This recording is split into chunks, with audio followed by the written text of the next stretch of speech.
If we know this much about time, that is what I told you, we have been given a lot of gyan, a lot of things about time, everyone talks about it, then we know, if we know a lot about time, why are we still in stress? That is always a question.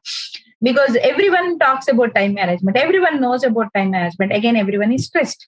Why we always feel that we are performing less than what we are able to do? Still we have this feeling that yes, I am not wasting time. It's been long that I met my friends, it's been long that I sat there and with my cup of tea and I was just staring into the into space, enjoying my time. Everyone has so many complaints that they are not able to give time for themselves first. But yet, even though working like that, doing a lot of sacrifice, they are not having this contentment that yes, I am doing great. No, people don't have it. Why are they feeling that they are still doing less?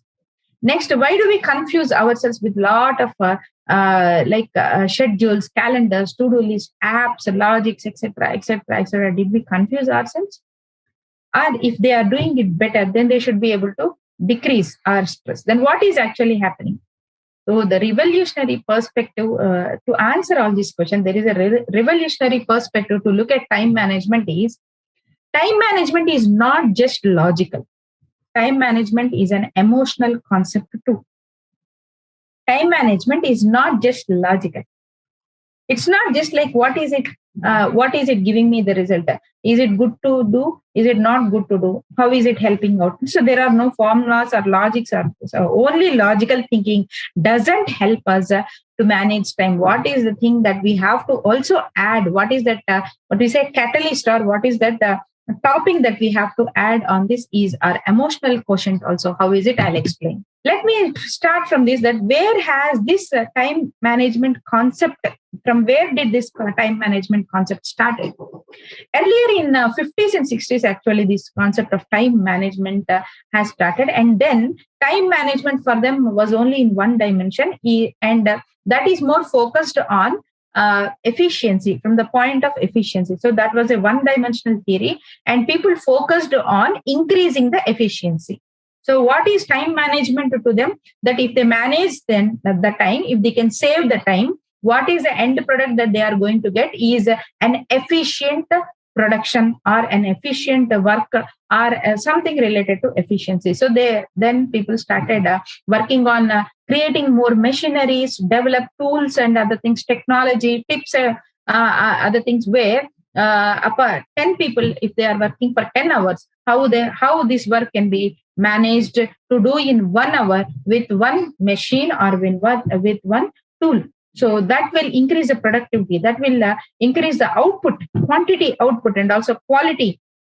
Again, is in control. It is not, quality is not under the hands of individual people. No, quality can be set, their expectations can be set. So this is what, like, do the to-do list faster was the first one-dimensional theory related to time management.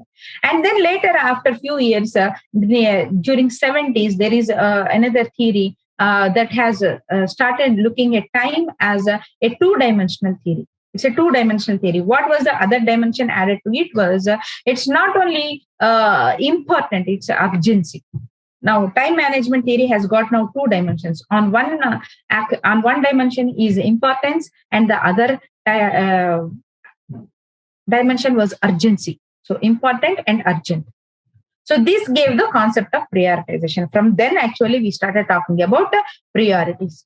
So if you are math students, if you are science students, or if you are any high school student, you will better understand that what is this x-axis, y-axis, and quadrants things, right? So how to look at these things in a space? If you see, you can, this two-dimensional theory has given 4 different sections. One is something tasks that are very urgent and very important, and tasks that are not urgent but important. Then third one is urgent but not important, and fourth one is not urgent and not important. So this is looking like what we say tongue twister. So what is this? Let us try to see.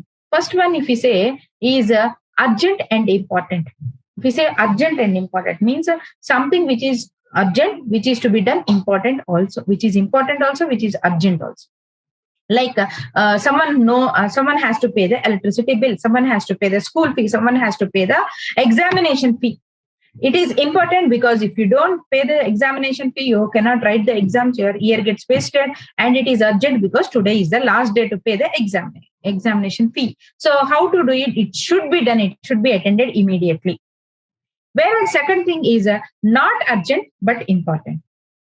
It is not urgent but important. Think that after 10 days, I have a session on some other topic to a particular organization. Then preparing PPT is very important for me. Preparing a presentation is very important for me. But it is not urgent as of now because I have a 10 days range. Now, every day, if I think that it is very important, I know preparing a PowerPoint is very important. I know it. But how much time do I have? I have 10 days. Now, tomorrow, I will again repeat this. I'll think I have 9 days. Again, I'll think that I have 8 days, 7 days. So, unless I start and do and complete my thing, time gets rolled on. And there will be again some point where it becomes an urgent and important because if tomorrow is my session, then I should prepare my presentation today night, whatever it, however late it may be, however time it does it take, I have to make it because that falls into the first quadrant of urgent and important. So the things that are in this quadrant should be allocated proper time and also be done in that time allocation. Otherwise, they will fall into the first quadrant. Then third one is urgent but not important. Now, these are the things where we have to know to identify whether they are right or not, whether they are we have to prioritize them or not, whether they are important or not. Should we do it or not? Because urgent but not important. Very simple example, like if you are a student or if you are any working professional, you have this your a live match telecasted in the TV. So that is very urgent for you because it is live. May or may not be, you will be able to see it again. Even if you see, you may lose that excitement. But is it really important? If someone asks you, is it really important? Then you also know in your mind that, okay, if I don't see even live, I will have all the highlights or recorded videos or something, you know that you will have some other recorded things and chatting in the group, friends chatting in the group. You see that lot of messages are getting popped up. You feel like you just want to see it now. You just want to see it now.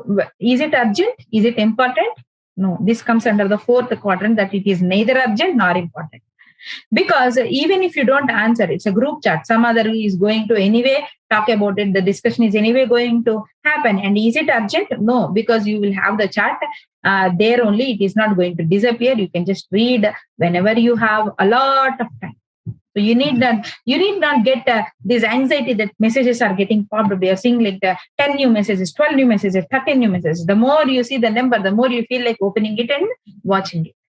So that falls under not urgent and not important. Gossiping with friends, or you see, like even for homemakers also, you see that